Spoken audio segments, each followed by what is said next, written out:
This is part 3 of Beyond the Music. We got MEgaRan in here. How you doing, MEgaRan? I'm doing great, man. Great. Definitely. Same way you were doing when I first asked you that. Absolutely. I'm still great. Definitely. In the last segment, we were talking about games. I thought you should sample. Are there any kind of games that you are sampling that you haven't put out there yet that you want to maybe tease the fans with, like, yo, we're sampling this, or you want to keep it on? I like to keep that stuff close to the vest because things come out.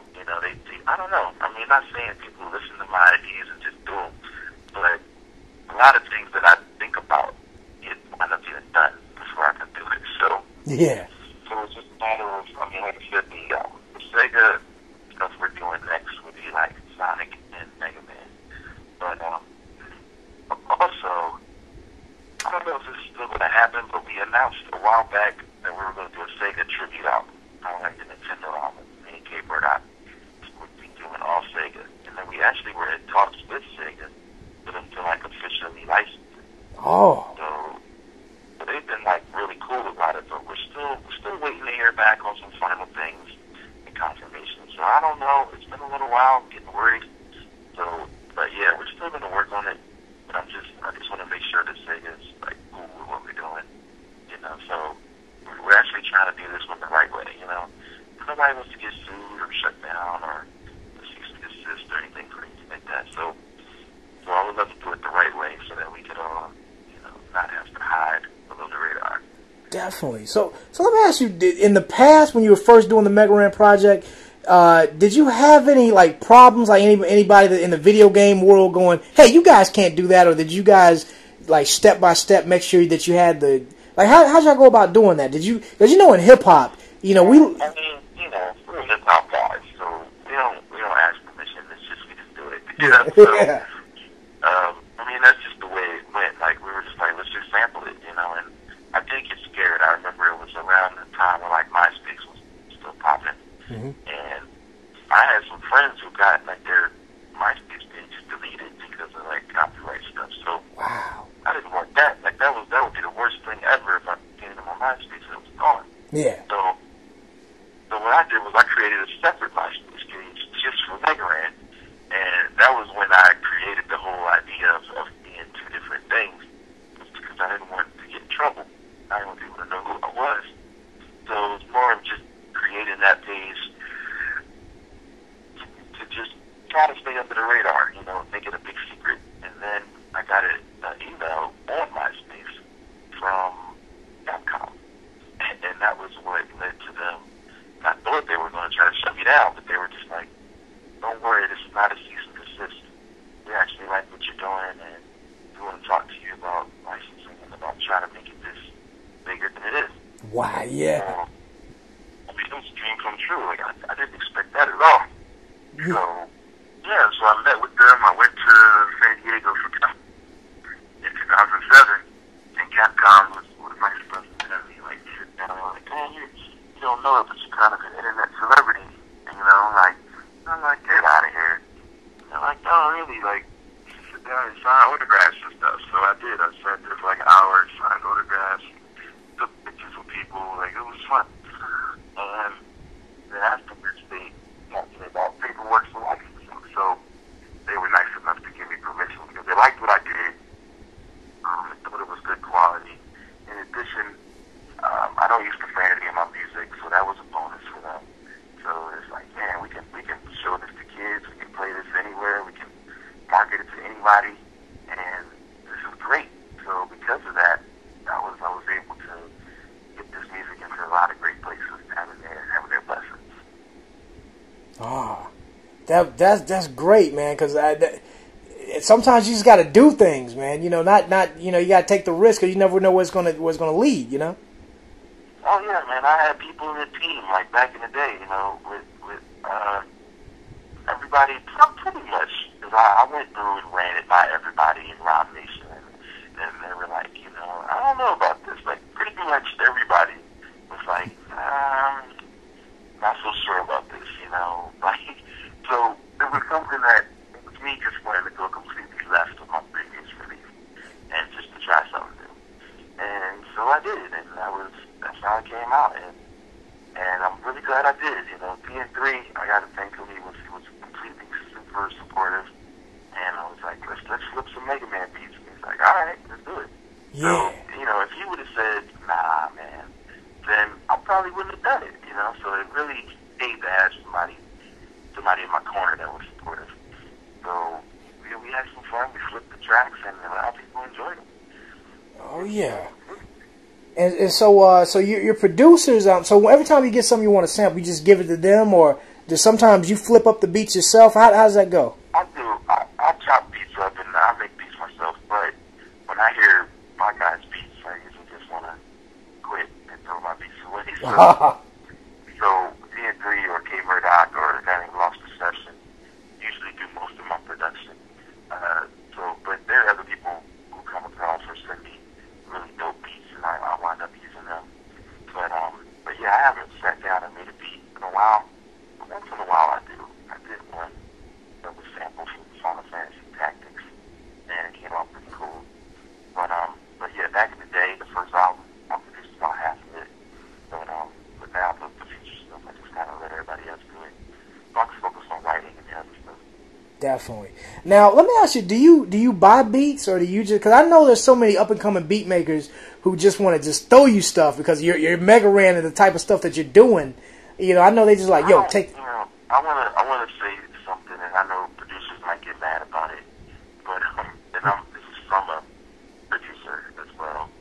I don't think producers should sell beats, and that's only because and I know it probably sounds ridiculous, but I think producers should give beats away for free because. But at the same time, I feel like they should get into some sort of arrangement, make sure their paperwork's right on it, make sure their publishing's right, so that if somebody does do something with this beat, you get paid on the back end. Yeah. Because that's what the real pay is. Like, I don't think that $100 up front could possibly equate to what you could potentially do with your beat. So I feel like I don't think anybody should let that stop them from working with people. Yeah. You know, so, and it's silly, and maybe I'll disagree at some point in my life, but just from what I've been through, I've had many producers get really funny, or just kind of stop the whole production because they're like, nah, man, I'll beat you $100, you gotta pay me this $100, or it's not gonna happen. And it's like, come on, man, like, I'm about to do something really big with this project with your name on it, you know, and I feel like that is pay.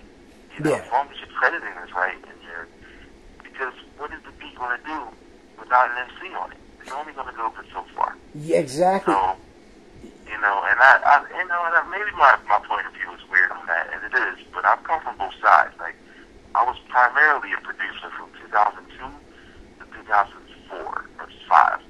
I only made beats. Like, I rapped, but I didn't think anybody wanted to hear my raps, so I never pursued rap. Because, you know, I was talking about positive stuff, and I didn't think anybody wanted to hear that. So I just made beats. I made beats for people who wanted, you know, tracks.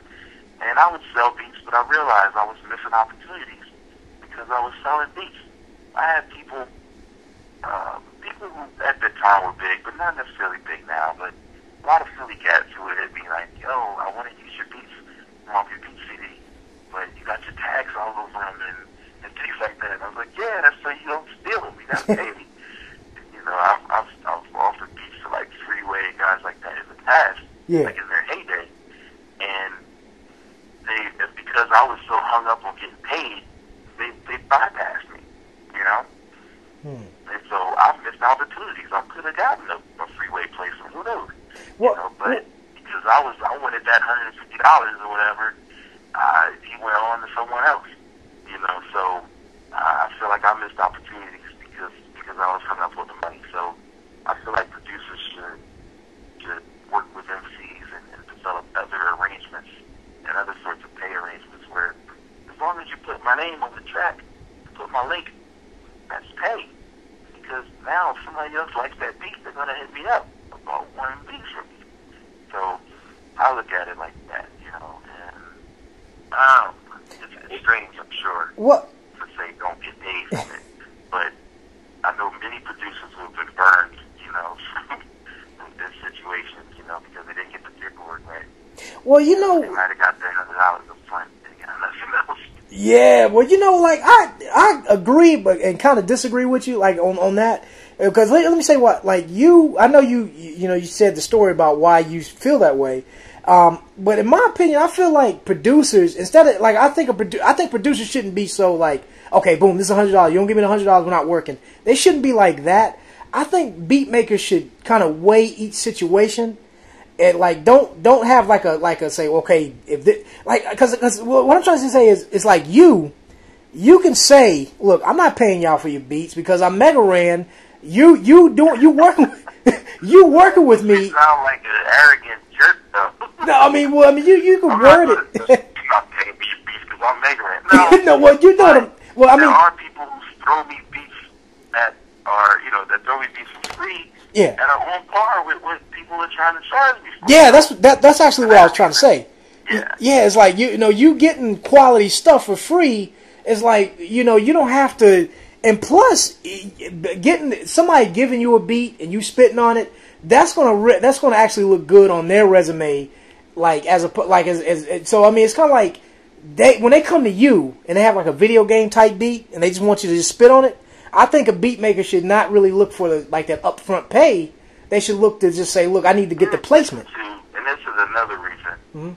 Many producers, and me, being a boom bap kid, 90s rap, most producers that send me stuff, the stuff is sampled. Yeah. It's sampled from someone else. So now to pay you for something that you technically don't own is just crazy. Yeah. To me. Mm-hmm. And again, maybe I'm just looking too far into it. But let's just say I buy a beat from you for $100. You sampled Diana Ross. I blow up tomorrow with that track and I get sued by Diana Ross. That's gonna be more than $100. What are we gonna do now? Yeah. What are we gonna do now? We both broke. Going to court. Like, so I feel like, especially if producers sample, like, yo, you're sampling from people. Like, how are you gonna charge me for something? And these people, come on, man. Like, if we get sued, the whole thing is going down. Yeah. So, that's another reason why I don't think they should charge, because of the whole sampling thing. Like, I don't know if you're familiar with the Mac Miller. Yeah. Finesse thing, right? Mm-hmm. How that went down when Lord Finesse. First of all, the situation it made him look bad. It made him look like some old bitter guy. It Who just did. didn't want to. Because I'm like, people been rapping on other people's beats for years. And that's just what people do when they're trying to get on. Mm-hmm. So he rapped on his beat. He's now 100,000 kids who don't know who Lord Finesse is know his work. You know what I'm saying? Yep. They know who he is now. So I would just be like, hey, Mac, just put my name on it. Just be like, this beat is from Lord Finesse. Just do that. Yeah. That's all. You don't gotta.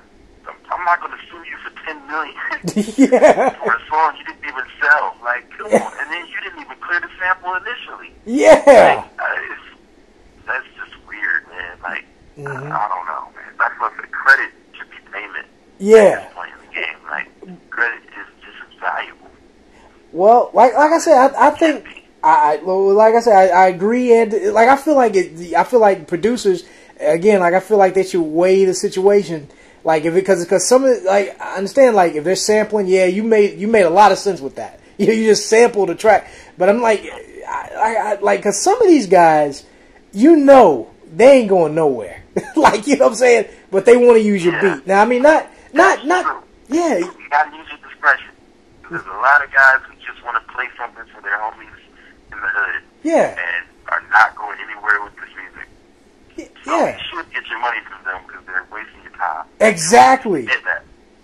But, so yeah, you gotta use your discretion. Mm-hmm. Like those guys, I would take some payment. Yeah.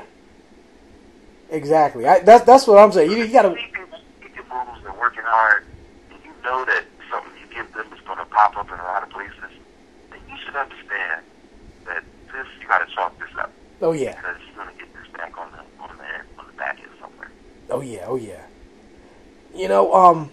Oh yeah. Speaking, I mean, there's something we talked. You talked about. I wanted to. I know we can go all day with the beat making thing, but I want to get back on the RAHM to talk about the RAHM Nation thing. Okay. With it, and like I said, this is hip hop. I know you gotta say what it is, you know, like because you were signed to RAHM Nation, you got dropped from the label, and I you know, I mean, because I'm neutral ground, I'm on both sides, I like everybody, you know what I'm saying? You know, but, I like everybody too. I mean, this is almost like a game and cheating thing. I don't know, maybe. I think it's exactly what it was, minus the overblown beef and tough talk. It was almost like the game situation. Honestly, I feel like when it came down to it, I didn't operate under the team construct. And I didn't. I can look back and say that I was dropping albums a lot.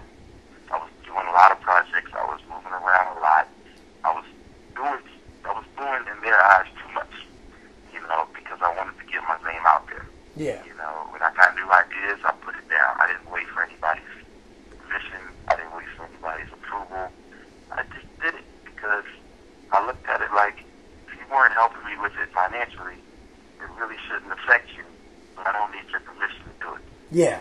That was just kind of the way I looked at it. Like, if you're not financially helping me mix, master, or press or promote the CD, what do you care if I put it out?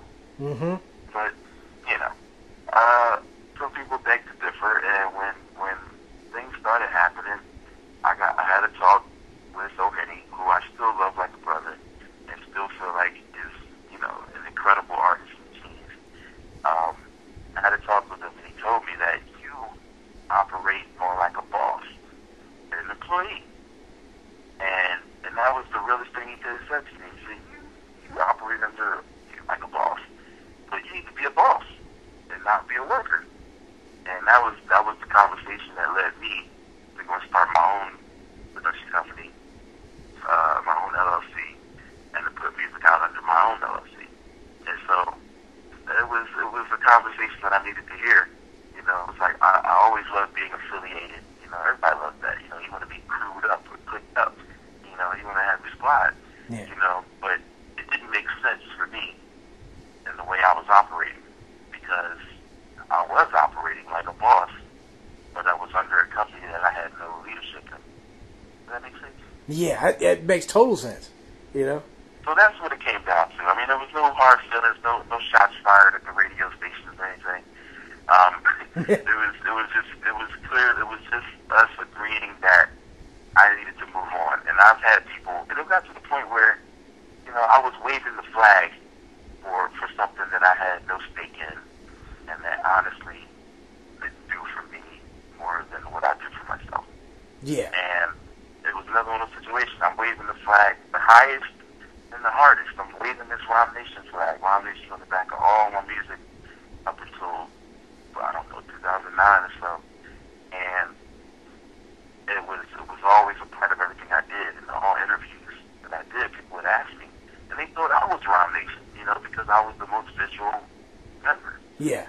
So they thought that RAHM Nation was my thing. And, you know, I would have to correct people a lot. Like, no, it wasn't my thing.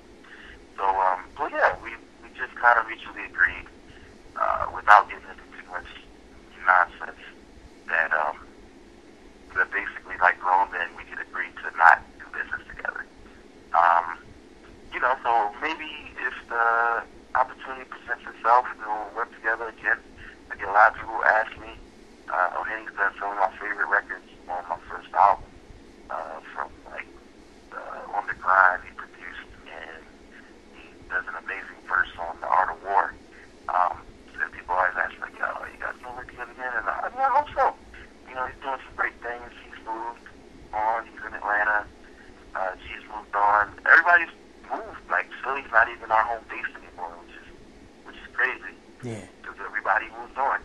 So yeah, like I said, that it's like a lifetime ago when I saw you, because everything is different. You know, it's like I said something in a song, just kind of referring to it. I said the only thing that changed was everything. You know, because that's the way it went, man. It's like it's completely different now. You know, we've all kind of grown apart, and it kind of started when I moved to Phoenix in 2006. And so it's just everybody moved. And so yeah, we just grew up. That's all. And I feel like everybody's still doing what they're supposed to be doing. So, you know, we didn't affect each other's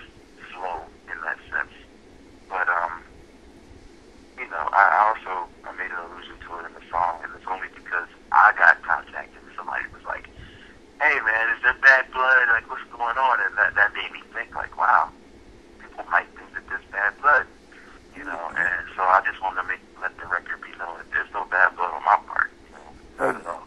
Exactly, because you know what, I thought it was, because when I actually asked them questions about it, and they were like, nah, we won't speak about that. We won't speak about that. So I'm like, why you don't want to? Not naming names, stuff like that, but I mean, like, there's a tactful way to say, you know, we're not working together, but everything's cool. Like, because how you put it, you at least spoke on it, but it's like the other party is like, no, next topic. You know what I'm saying? So I was. The other parties, well, and I mean that's cool. That's their prerogative not to speak on it, and maybe they wouldn't be able to articulate it in that way, you know. Yeah. Or maybe they're afraid of saying something that might be misconstrued in some way. But you know, I just know that on my side of things, it's completely all love. Like, I still follow everything that they do. Yeah. You know, it's come to my knowledge that RAHM Nation doesn't exist anymore, which was surprising to me. Yeah. But it, you know, and I still try to keep up with their stuff, you know, and I'm always going to be a fan. So that's not going to change, you know, whether we do business together or not, you know what I'm saying? So, you know, it's just me, you know, and other people just spreading their wings and moving forward, you know, and that's all. And it was time for me to think like a boss. Oh, yeah. You know, and you know, it even sounds crazy for me to say it, but, you know, I did. I had to put the big boy pants on and try to become a leader. Oh, yeah. You know, and it happened. It happened the way it was supposed to happen, so I'm very, very glad for my experiences through that, man. And, I always have love for those things. Oh, yeah. And speaking of you being a boss now, like I said, do you have artists signed to you or anything like that, or is it just pretty much just? Oh, okay. No, that's why the term boss sounds funny to me, because I can't afford to employ anybody. Yeah. But honestly, you know, it's just more of a, you know, doing things correct on the business side of things. Oh, okay. You know, and that's just what it came down to. You know?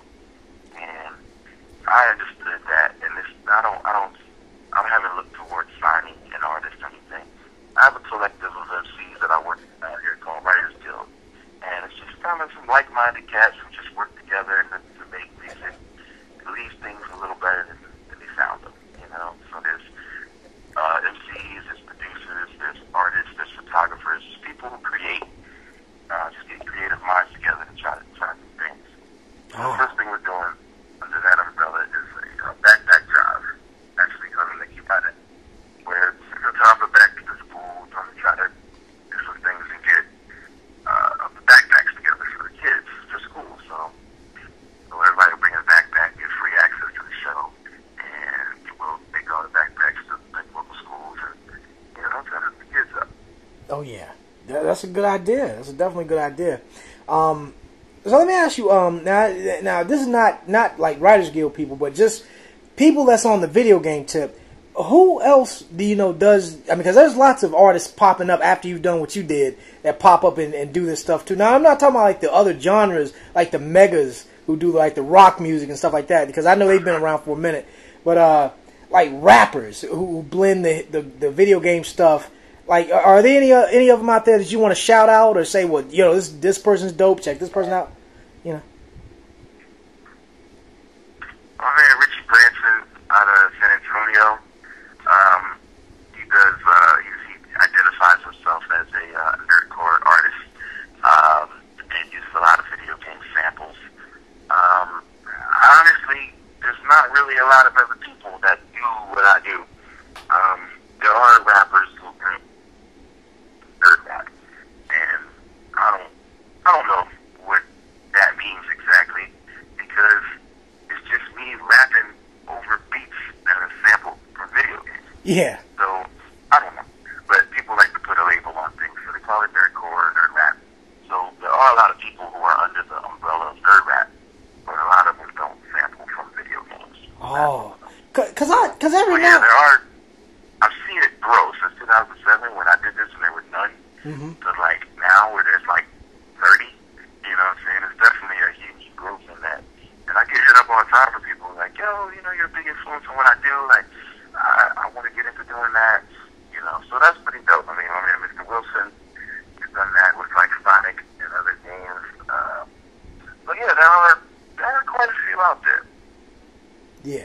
Yeah, because like I said, like DJ Mega Blaster and all these other people. Like I've been like I go on YouTube and like it's people, other artists that do it, you know. But like I said, you're the king. You're the like the father of that style, you know. I say. Thanks, man. I mean, people do it as concept or side projects and things. I've seen that. But yeah, man, I appreciate that. That's pretty cool to be like an innovator in that aspect, man. I'm glad. Definitely. And there's a guy that I heard that's rapping over that I wonder if you know, I think you've worked with him. I think he's the guy you worked on Gouls-N-Ghost with. He doesn't he have a song? That's Richie. That's who? Branson, yeah. Oh, okay. I for some reason I don't know why I didn't put two and two together. Isn't he rapping over he's rapping over the Bleach beat from the anime show Bleach? Yeah, he does a lot of anime and stuff.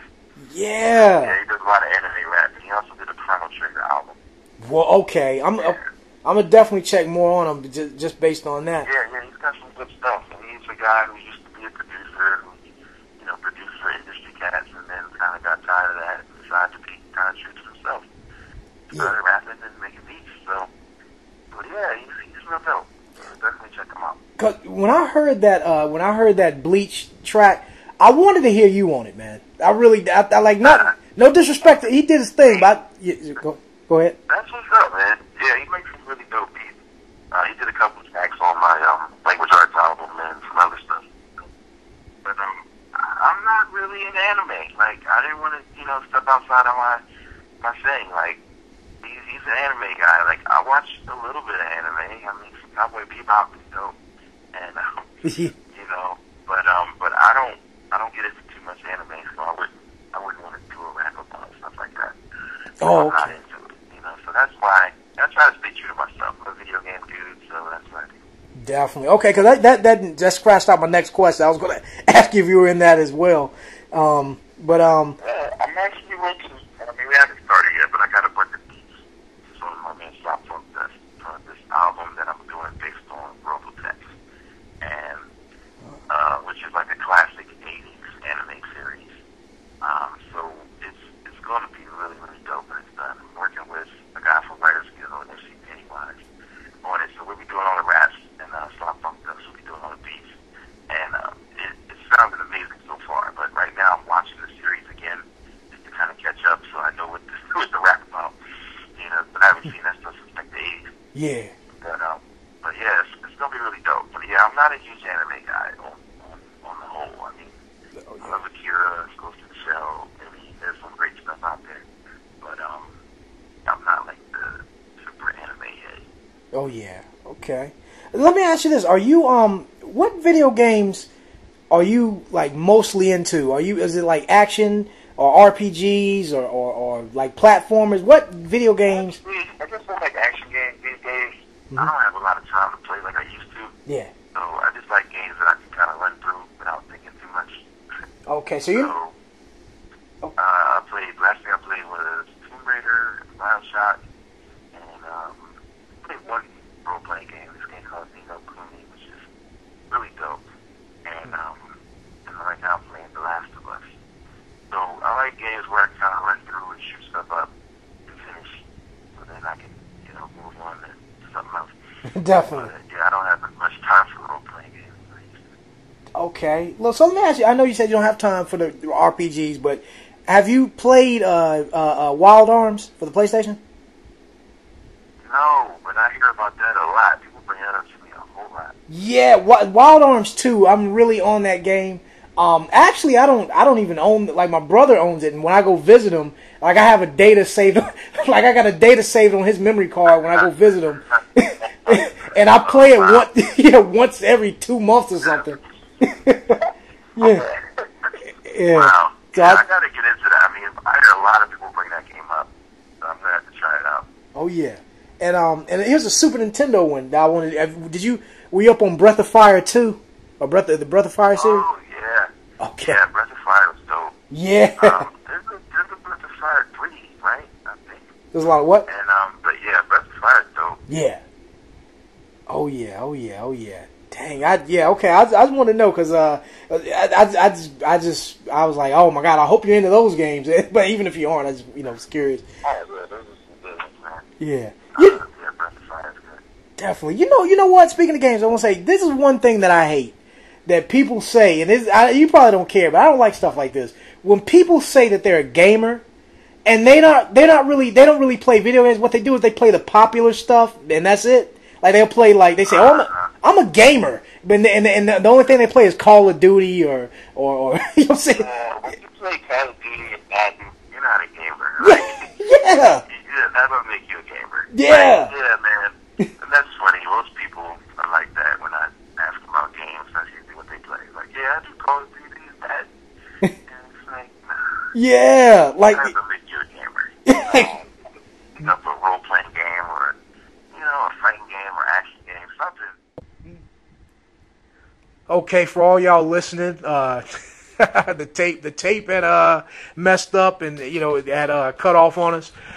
Basically, what was being said in that last segment was I asked MegaRan. Well, I kind of brought up the topic. How do you feel about gamers? People call themselves gamers, and they're not actually gamers. All they do is play Madden and Call of Duty. They play the popular stuff, but they don't really play RPGs. They don't play action games. They don't play, they don't play any of the stuff that the real nerd gamers actually, hardcore gamers play. They don't play all these games on different systems. They don't collect vintage games. They don't, because he agreed with me that those are the actual gamers. The guys that get the vintage games, get the emulators and ROMs, and download them and put them on the PS2, playing Super Nintendo on the Wii, and playing Super Nintendo and old Sega Genesis games on their laptop with the emulators and PCs. Those are gamers. Guys that play RPGs, play action games. They also play the sports games, but they play puzzle games as well. Just guys, those are the real gamers.